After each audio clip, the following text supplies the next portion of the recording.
giving you useful and practical tips to help you make more money selling travel. This is the Art of Selling Travel podcast. And here to guide you through it all, your host, Glenda Beagle. Okay, I know I say this a lot, like that we have an amazing episode coming up, but legit, I am stoked for this episode. I got to interview an email wizard. Liz is just a genius when it comes to understanding emails, understanding what it takes to get people to respond to your emails. But more importantly, she has this phenomenal membership where she will help you to lay out what to put in it. If you want any details on that, I'm going to link it up in the show notes. But I just can't wait for you to hear. So without further ado, let's go ahead and jump straight in. Okay, so as promised, we have an amazing guest. So welcome to the show, Liz. Hey, friends. I'm so excited to talk about email today. And I get it, for so many people right out of the gate, that is almost that thing that makes the blood drain out of the brain to be like, email marketing, it's so hard. I can't do it. But that's why we have Liz. We're going to talk about how to make it easy. Yes. For me, I just found that, it's the same as when you're trying to, book and sell travel. Once you know it, right? There, you get a system going and you're like, oh, I actually really love this. And that's kind of how I stumbled into email. It was like, oh, I don't really care for the advice that's going out there. I'm going to find my own system, my own way of doing it. And then I loved it so much that I decided to share it with other people. And now I'm talking to you. That's awesome. So I was sharing with Liz off camera before we started here.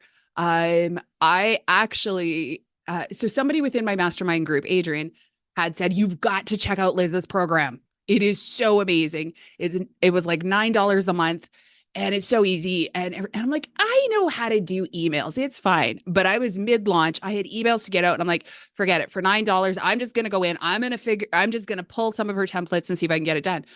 Well, within less than 48 hours, I had her booked to be on the show because I'm like, okay, that was way too freaking easy.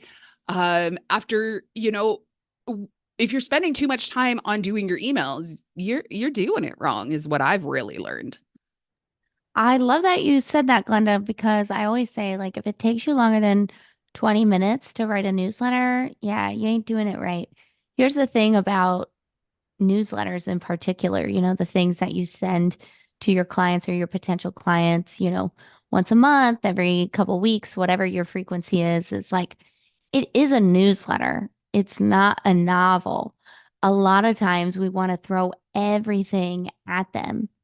And maybe we even have some larger agency writing our emails for us. And if you get those emails, they're likely, throwing the kitchen sink at your clients, right? Like, or everything and the kitchen sink, right? But when it comes to writing emails, it's the same way as when you want to, first start connecting with a client or a potential client. You get in, you get to the point, and you get out of there. It's not a novel, it is a newsletter. And I can't wait to share more about that. I love it. Well, and that's just it. So before we get into all the other stuff, I hear from travel advisors one of several things. So I'm just going to run through the gamut and I'm going to let you dealer's choice. I don't have enough people on my email list, so there's no sense emailing them yet. I got to make my email list bigger. Or it's my host agency is going to send emails on my behalf, so I don't have to be the one that does it. They're going to take care of it. And 3, nobody reads emails anymore. Those are the 3 I hear the most. Okay. Well, we already kind of talked about the host agency, right? And the host agency is not you. And here's the thing, especially, when it comes to booking travel, I personally, as the customer, this is some great customer service, our customer research as you're driving or doing the dishes or whatever you're doing right now. I want to work with the person I want to work with. I don't want this agency to just pick, oh, you're going to go with Warren today. And well, what if I want a vacation, next year and suddenly Roberto is helping me? It's like, well, what happened to Warren? And so, yeah, it might seem like one of those things. Okay, I've checked that box because my host agency has it going on over there. You don't know and you're not in charge of what they're sending. But if you want, repeat clients, if you want that real relationship where if you try to, upsell them a package or, you know, whatever, they're going to trust you. Like you need to be the one emailing the same way as you need to be the one on the phone with them. When they're finally ready to book, you've got to be the one emailing. You've got to be the one to create the relationship, right? We don't want those. That's why we went independent, right? We don't want these generic assignments. We want to work with people. We want to help them. You likely have a specialty, right? You like only certain types of clients, right? And if you want that to be your life, then you've got to be the one emailing because it has to be through your voice, your perspective, and the right people will book because they know you. So, any thoughts on that one? I am just taking my own notes right now, but I think you hit the nail on the head. If you are wanting to talk to a specific type of client, you can't send them to a generic list. You can't send them to a one size fits all, we're going to market on your behalf.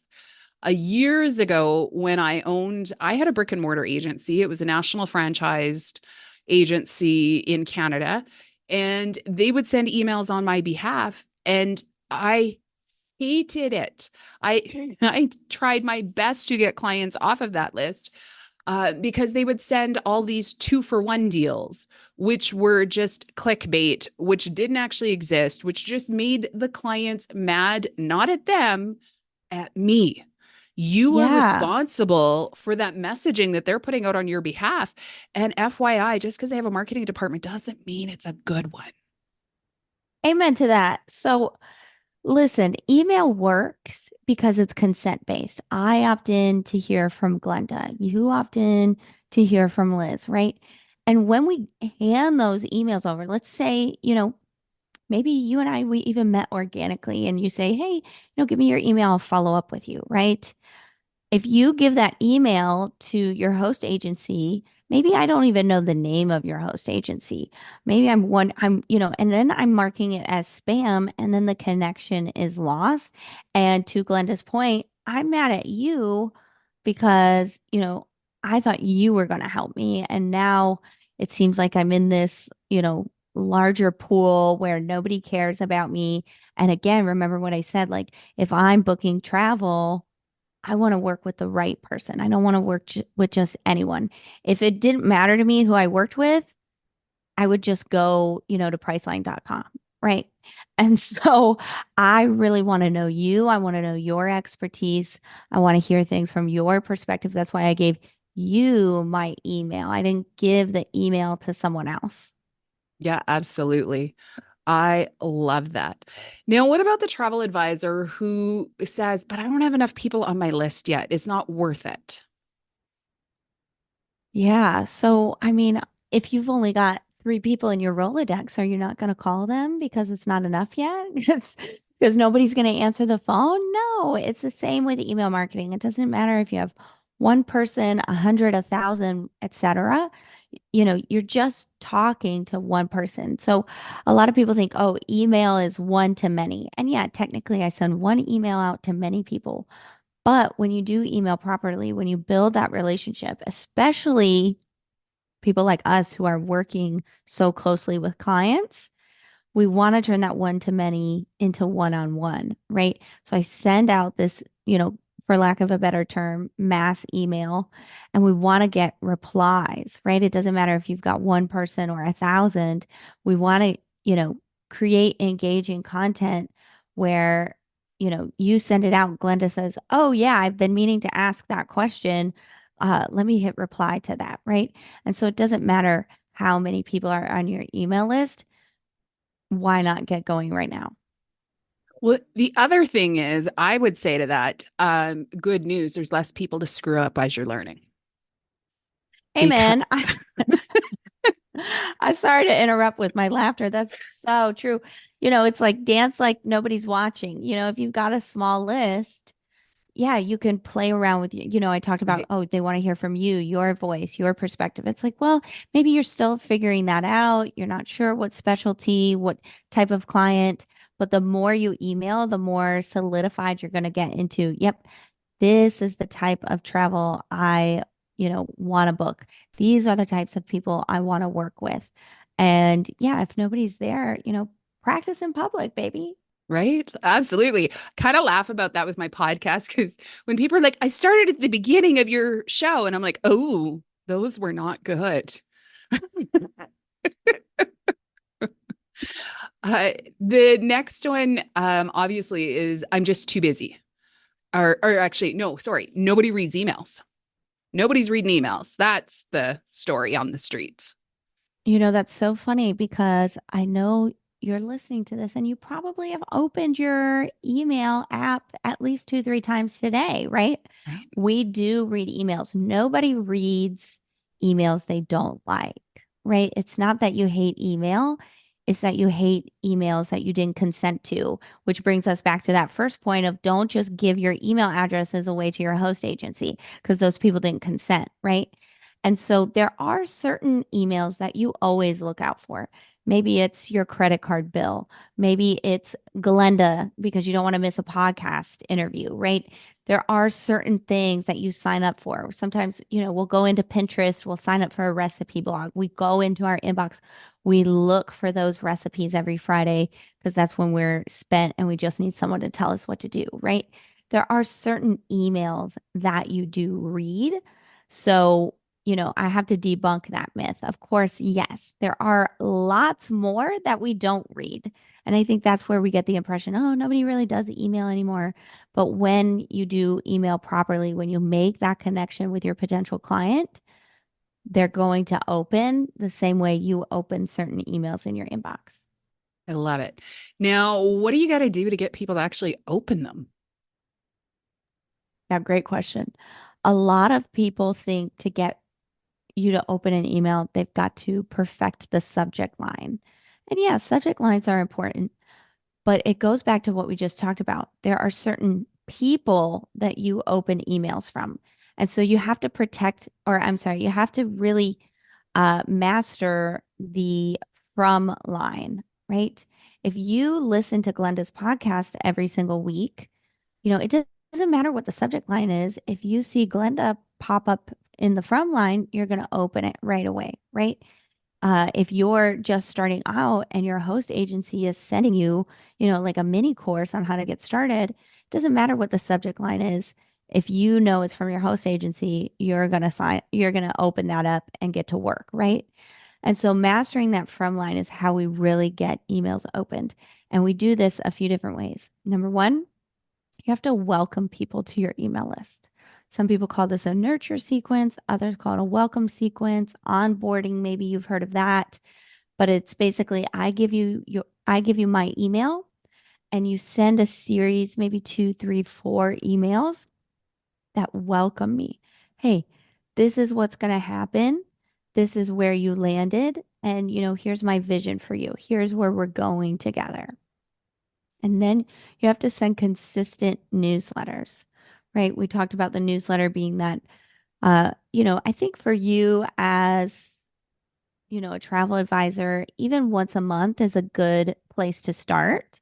If and when you get a groove, I tried twice a month, maybe once a week, but I think once a month is a good place to start for you, where you're just checking in. Remember, the person that stays top of mind gets the travel booked, right? If you give me your card and, oh, I want to book travel 6 months later, if I still have your card in my wallet, I'm going to call you, right? Because you're top of mind. It's the same we do in these weekly or monthly newsletters of just staying top of mind. Hey, when you're ready to book, here's what's going on for the month of May. Here's what specials are running in June. Start to think, I know it's June, but let's start thinking about Christmas, right? What are you guys going to do for your family vacation, right? So staying top of mind, not only for yourself, but for their goals, their vision, right? If they have a vision of finally going to Costa Rica for Christmas with their family, you've got to at least once a month remind them, hey, this is what you signed up for. This is what you wanted, right? And so, again, that's number one. Make sure you onboard them with a proper welcome sequence, 2, 3, maybe 4 emails. Tell them where they're at, where they're going with you, and then follow up with consistent newsletters at least once a month to keep yourself and their goals top of mind. Awesome. I love it. Okay, so now that they're going to be consistent, and I love that you said once a month, because so many come in and it's got to be once a week, or it's got to be 3 times a week, or, this, that, the other. In the travel industry, I actually have certain folders set up so that certain companies or suppliers automatically hit a folder. And the one, I empty it once a month and I just scroll through, because sometimes I appear in some of their emails, but I scroll through it. It is not uncommon to delete upwards of 300 emails that they sent in the span of a month, because they are sending multiple in a day. Needless to say, they are hitting their own bucket, of which I then delete, because I'm like, nah, this is intense. But it's wanting to stay so that your clients do know, oh, must be the middle of the month. I'm hearing from Sarah, or I'm hearing from John, or whoever it is. But it's also that there's that predictability. And if it's in your calendar, it becomes one of the things you do. Because I will say that getting consistent, not only in my podcast, but in my email marketing, I have grown my list by 15x from what it was just 1 year ago. And I've been coaching for years, but I got consistent and I showed up differently. And everything has changed. Consistency is how you win any game. You've got to consistently show up and get in the game. And I love that it does not have to be every week or every other day.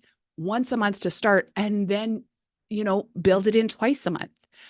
But also, too, emails don't have to be that complicated.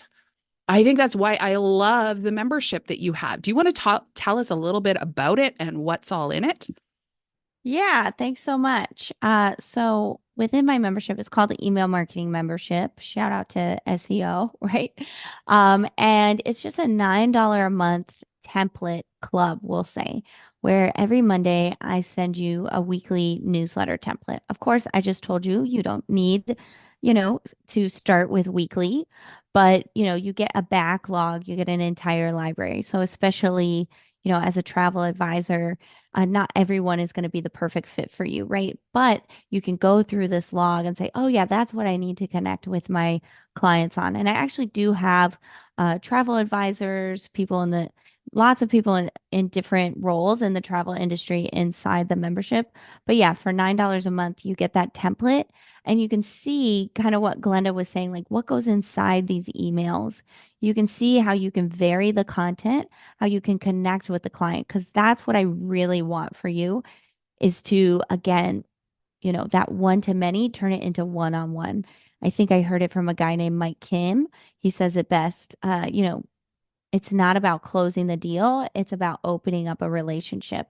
And so inside the membership and the foundation of everything I teach, including, being on this podcast is, how can we open up that relationship?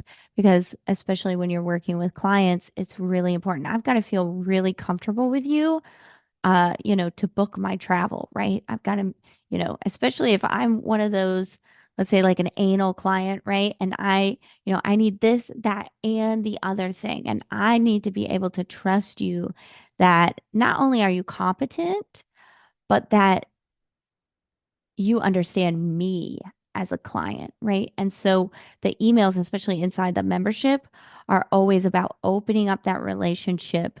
How do we inch one step closer every single time we email to getting that client trust? I love that. And actually, one of the notes that I was just making right then that just kind of inspired it is that to understand what they need to be able to understand you and see you. And so I would say that one of the things that I got out of the email templates that you use is that you are wildly freeing to be you. And it's not, we are in a professional industry, don't get me wrong, but we're also in a fun industry. And I think sometimes, and it's my struggle with the industry as a whole. I did a keynote in Vancouver a couple of months ago, and one of the speakers just before me said the exact same thing they always said. If you want to sell this and you have to look the part, you need to have these shoes, this brand, like everything else. And I'm like, respectfully, you just have to be able to talk about it without stuttering. No, you're not going to show up in your pajamas, but you need to be able to talk about spending $200,000 without it causing you to have heart palpitations. And so there is this old way, if you will, where everything had to be pristine and proper and everything else. And I actually think that's where we're getting a bit of friction in the industry, because the industry as a whole is evolving, but so many want to hold on to the old way. And don't get me wrong, if you want to sell luxury, you need to be able to talk luxury. You need to speak in the same language as your clients, but it also has to be in your language too, because you're not going to be able to hold up your fake accent indefinitely if that's not actually a part of you. And if you're doing it just for the money, well, then they can smell commission breath. Just deal with that. And so you need to infuse yourself, because otherwise, if you don't infuse yourself and you're always putting on this armor and you're always putting on this facade, when the facade cracks, trust is lost so fast. I love that so much. And it's true. My very first business was a travel blog. Oh, So I wow. have, yeah. So I love the travel industry. And my main customer was a man in his 60s. That was my ideal customer, right? If you can't tell by my voice, I'm not a man in my 60s. At the time, I was just a girl in my 20s at the time. And yeah, I tried so hard to lean into what I thought I needed to be for this customer. And after a few years, I got really burnt out. I ended up selling that company because I said, I can't turn back now. Like they think I'm this way or whatever. And of course, there was still part of Liz in there. But it was so inauthentic. So yeah, even, as you figure out what kind of clientele, what kind of packages you want to sell, like make sure you can inject part of you into it, especially in this current economy, right? Like things are changing so rapidly. We live in this amazing market where people just want to buy from other people.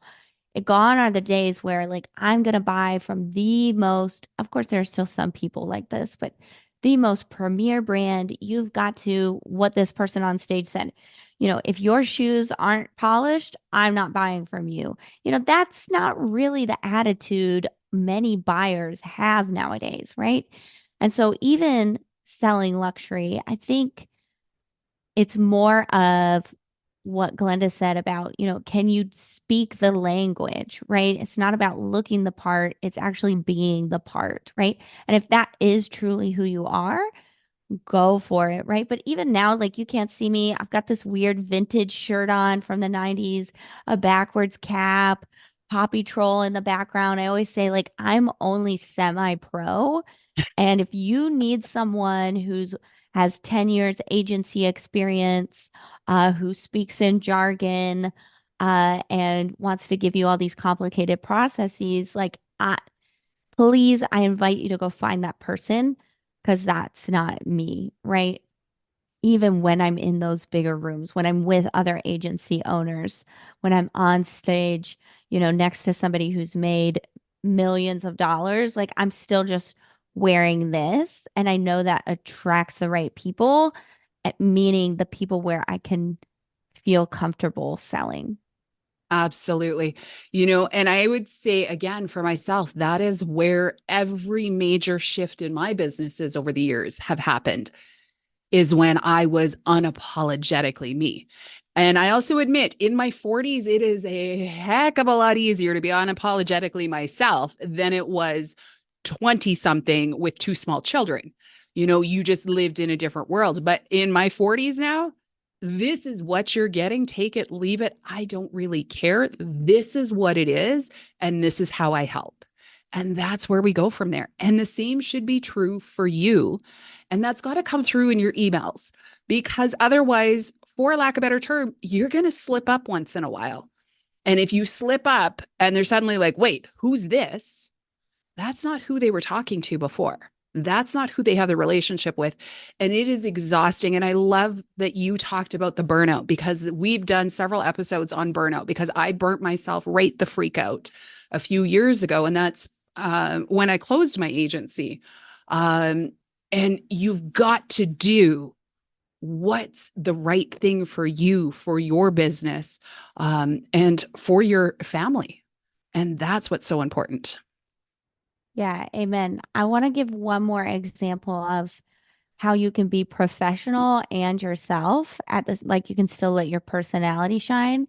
So right now I'm buying my first home, super excited, and I want to just buy the house that I want, right? And it's actually, speaking of like luxury, it's a boat house. Like it's literally Right. on pilings on the water, right? So not cheap. And this realtor, I actually just found her through Zillow very randomly. And this is how I know, like, this is meant to be. I'm supposed to work with her because she is professional. Like when I ask her a question, she's quick to respond. She gives me all the information, but she's also herself. Like last night, I finally said, this is the one that I really want. And she called me up. She was so excited, and she starts not gossiping, but she starts telling me all the history of these units because they're incredibly unique. She said, "Oh, do you know this family from this town? Oh yeah, I know them. Oh, well, they're best friends with so and so." And like she just knew everything, right? And she said, "These never come on the market. We got to look at them." And she actually went, and she, again, very professional. She said, "If you want to look at these, let's look at them right now. The sun is setting. You'll get a good feel for it, right?" And as she's going through, she's talking, she's laughing, but still, like we are engaged, thinking about a very large transaction, right?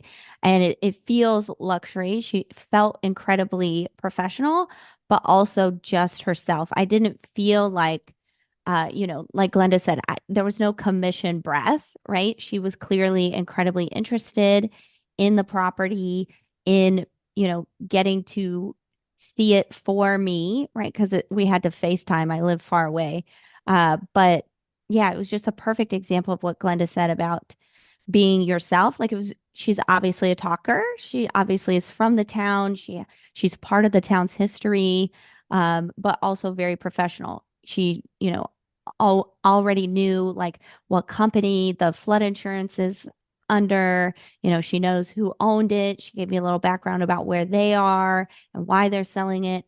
So it's this perfect blend of professionalism while also being herself, which actually made me feel more comfortable. So in your emails, in person, on the phone, don't be afraid to let a little bit of your personality shine, because, that's where you really get those amazing clients, not once, but 2, 3, 4 times, right? Yeah, absolutely. I love it. Okay. So to kind of wrap up, if they have not started an email list, what's the first step? What do they need to do? Well, any past clients that you have or people that you've worked with, maybe you're just now getting into this, and but you've helped friends and family with travel before, I would reach out to them individually and say, "Hey, I'm starting this thing. I'm doing it full time now, whatever the case may be. Can I put you on my email list so I can send you these once a month updates on, discounts or packages, whatever word phrase you're using, right?" And so that's how I would start. I would also go on to wherever you're most social online, right? Like Facebook, Instagram, wherever, and just post, "Hey, the same thing I just said, like, hey, I'm doing this thing now. If you're interested, join the list where I'm going to share ABC, right? Whatever those things are, you're going to share." And then you've got to, so that's the low hanging fruit. And it's not going to get you 1,000,001 subscribers, but it will get you going. And then you've got to start getting visible. This is the part that's really feels hard. And I'm not saying you have to get on a million and one podcasts, but if you can get on some travel podcasts, or, if you know your client is luxury, well, what podcasts are luxurious people listening to? Can I get on that to talk about things? I'm sure if you have a host agency, perhaps they have some ideas for you as well. There's a million and one ideas, but really list building and visibility go hand in hand. So the more visible you can be about what you're doing, who you are, and who you serve, the more your list is going to grow. And actually, inside the membership, there is a free list building training and mini course. Love it. And I will be sure to link that up. And one of the things too, when you were just mentioning the podcast, is not just to go on to podcasts to be like, I'm a travel agent, this is what I do, and pitch yourself, but rather go on to solve a problem. Because if you are trying to do family travel and it's all about connection and whatnot, go on to a podcast for moms or other such and talk about success, if you will, that families have by going away and unplugging from the rest of the world. It's not just, I can do this and I can do this and I can do this and I can do this. It's, these are the problems that we've been able to solve for other clients. So if you feel like this is a problem coming up in your world, this might be a solution. This might be something that you want to look into. Because when you lead by trying to solve a problem for somebody, they're going to pay attention. If you lead with a sales pitch, they're out. Amen. I love that. Yeah. Making your interviews, even your content online, all about, yeah, if I work with families, all about like, how family travel brings the family closer together, how, and giving them ideas on places to go, and then saying, oh, yeah, by the way, I can help you with your travel. It's like, oh, okay, cool. It's the next logical step. We don't want their defenses up. And this is going to be great content for podcasters or, bloggers, or, even if you're doing like a social media exchange, right? Leading with how can we help these people solve a problem? Ah, so genius. That's why we Absolutely. pay Glenda the big bucks. That's fabulous. Well, I would be remiss if after all this, I didn't ask about the elephant in the room. So those that did not recognize up till now, Liz is actually on this season of Survivor. And as of recording, she's still going strong. I'm super excited to keep watching. But my question for you, because I am a wuss, and actually what's interesting, I am a wuss with a ton of food allergies. And I noticed that you seem to have quite a few that impacted your time on Survivor. But what would you say was either the biggest internal lesson or the thing that surprised you the most by being on Survivor? This is such a great question. So I think the thing that surprised me the most about being on Survivor, speaking of like epic travel, right? Getting to go to Fiji. Right? Really, if you've never been, it's so stunning. The thing that surprised me the most was that, I deserve grace as much as anybody else. When I was out there, like Glenda said, I have a lot of food allergies. I'm allergic to coconut. I'm allergic to fruit. And so everything on the island I was pretty much allergic to. And I just like I was my worst version of myself out there. I was hangry all the time. I was laying around. I was less energetic than most people. And so sometimes I would have these little outbursts, but I still made friends outside of the game. People still talk to me, and I realized, I deserve grace as much as I give it. Oh, they were having a bad day. I deserve it. And so that's been like my biggest lesson, the lesson that surprised me the most that I would go out there and learn. I love that because we don't always show up as our best selves. And that can be true in sales. We can be having a bad day And so it's understanding and recognizing legitimately, if you are overtired, if you are hangry, if you are any of these things, it's going to affect your ability to sell. And so give yourself the grace and just also understand that the attitude you're going in with, even if you're not fully aware of it, just understand your client might also need that grace as well. Maybe they're hangry and not well slept and everything else. So I absolutely loved it. I did kind of chuckle in one of the earlier episodes, and I don't even remember which one it was, when they were like, she runs multiple businesses. Does she not get why we're here? And I'm like, oh, I love when people don't necessarily understand business ownership versus the other. It's always, I love to watch the human experiment of it all and totally getting it is so edited to the way that they want it to appear. But I'm loving it. I love this season. So good job. Yeah. Thank you so much. Awesome. Well, as I said, I'm going to link up all of Liz's contacts in the show notes. So make sure you check them out. And until next week, happy selling.